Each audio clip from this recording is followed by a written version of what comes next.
welcome back. This is Otter Talk episode number 11. This week's going to cover the week of February 11th to February 17th.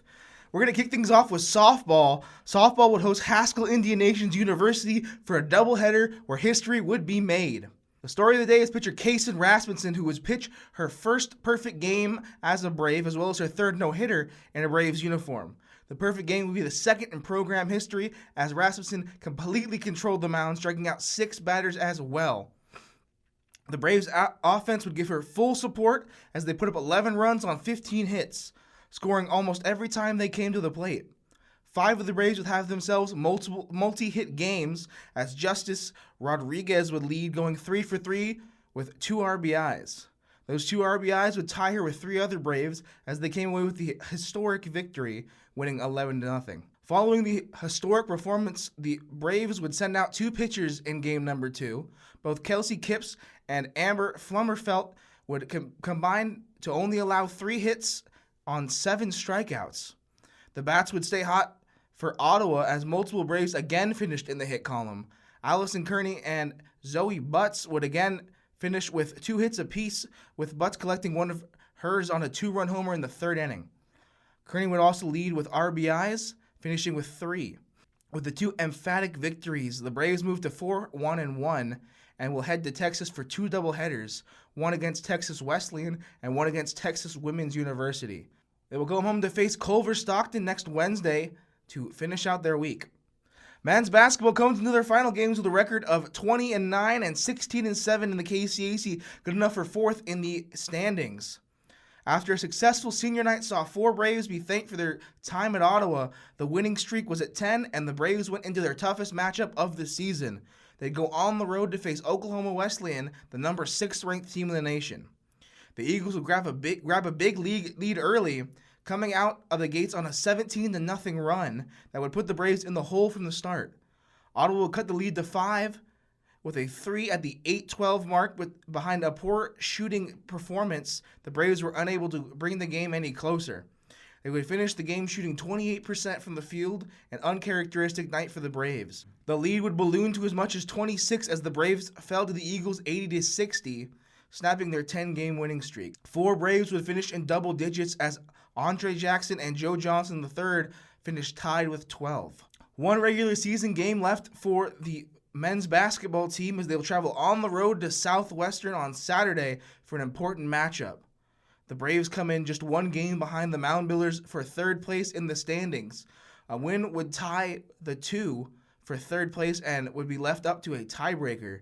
The 3rd team will have a bye in the first round and get to host a game on Thursday, February 24th, but the 4th place team will also host, but will have to play earlier in the week on Tuesday. Women's basketball comes in with a record of 8-19 as well as 6-17 in the KCAC, tied for 10th place in the standings currently. Women's basketball would look to rebound after the loss to McPherson as they traveled to take on Oklahoma Wesleyan. It would be a bad shooting night for the Braves as they shot 7 of 31 from the field in the first half. Though they had the lead to start the game, it would be all Eagles afterwards as Ottawa would go into halftime down 9. The lead would be cut to 4 in the 3rd, but that would be as close as they would get as the Eagles climbed to a 24-point victory before coming out with the win 69-49. Amir Lowe would be the only Brave in double digits, finishing with 18 points on 53% shooting. 1 game remaining for women's basketball before heading to the KCAC tournament to try to fight for a national tournament bid. They will travel to Southwestern as the Braves look to climb up just 1 more spot in the standings, currently sitting tied with St. Mary, and a win would go a long way in securing that 10th seed in the KCAC tournament. Regardless of seeding, women's basketball will play in the KCAC tournament on Monday, but will have to travel to their opponent. Braves baseball had 2 series this week to open up their season, 6 games in total as they would play Huntington University as well as Ecclesia. First traveling to Tuscaloosa to face off against Huntington for a 4-game set. Senior Stephen Norrell would make his first start of the season and would pitch a gem going 6 innings while striking out 10 and only walking 2. He would also give up 3 hits and only 1 earned run. To go along with the solid pitching, the Braves would help Norrell out at the plate, with 4 Braves finishing with multiple hits, Matt Aguilar led the way, going 3 for 3 with a home run in the second inning, his first of the year.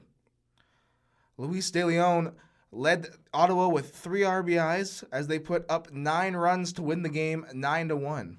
After 19 hits between the two teams came in the first game, hits would be a bit harder to come by for Game 2, led by another stellar pitching performance, this time by Tyler Bryant. Bryant would go 5 innings, giving up 2 hits on 1 earned run. The Braves would get into some hot water in the 6th inning, and Jeremy Husband would be thrust right into it. He would be able to strand 2 runners and get out of the jam. The 6th would bring 2 runs across for Huntington as they cut the lead to 1. Austin Warfield will come on in the 7th inning to record the final out and grab the save, winning the game 4-3. With the save, Warfield collected his 13th save of his career at Ottawa University, which makes him the save leader for the Braves.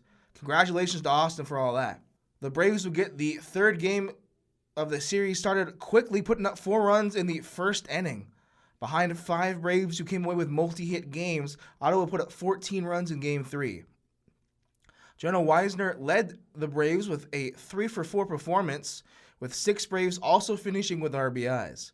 Nicholas Sizemore led that category with 4, 2 of which came when he homered in the big first inning. Hector Sepulveda came away with the win, pitching 5 innings and striking out 11 while giving up only 3 hits. The Braves would come out victorious, winning 14-8. Game 4 would see another tight finish between the two teams as the series came to an end. The Braves would have to work from behind the entire game as they brought the lead back to 7-5 in the 3rd in a 2-run half. Ottawa would score 1 in the 6th and 1 in the 7th on a Gabe Eckstein home run that cut the lead to just 1 run, but were unable to finish the comeback and fell 8-7.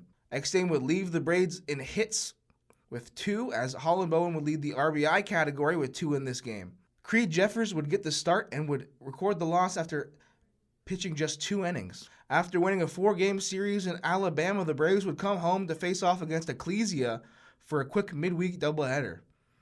The Braves would go on to outscore the Royals 25-15, having an absolute field day at the plate. Both offenses doing their job as the first game went back and forth, the Braves taking the lead in the 2nd, and the Royals taking it back in the 4th. A 2-home run outing for Holland Bowen, as well as 3 RBIs from Jonah Wiseman and Carson Johnson, propelled the Braves to the win as they came out on top 17-10. 7 Braves had multi-hit games, with Connor Jeffers having a day at the plate, going 4 for 4 with an RBI. Game 2 was more of the same from the Braves as the Bats came up yet again, putting up 18 runs on 13 hits. Game 2 was more of the same for the Braves as they put up 18 runs on 13 hits. Holland Bowen would make the park look like a Little League field as he homered twice for a total of 3 on the day. Jonah Weisner and Carson Johnson would again lead the way in RBIs with 8 RBIs between them. Weisner also put one over the fence for his 2nd of the season. Josh Perez would start the game going 3 innings and giving up no earned runs, but would finish with a no decision. Jeremy Husband would again come on in the 5th inning and would be able to record the win, finishing the inning cleanly. The Braves moved to 6-1 on the season and will hit the field again on Monday for a doubleheader against Northwestern. Men's volleyball were swept in their only matchup this week as they traveled to Dorton, Iowa.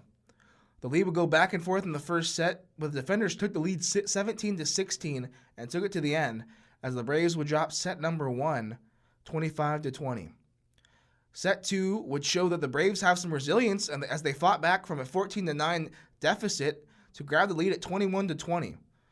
Dort would be able to climb back on top and finish with the win, taking the set 26-24. Dort would lead wire to wire in set 3 as they led the set in hitting percentage with a hitting percentage of 27. They would win and sweep the match 25-18. 2 games coming up for men's volleyball this week as they will host Kansas Wesleyan on Wednesday and travel to Iowa to take on Morningside. Men's bowling would continue their good form as the varsity would take 3rd place in the Wildcat Challenge and the JV would take 2nd in their division.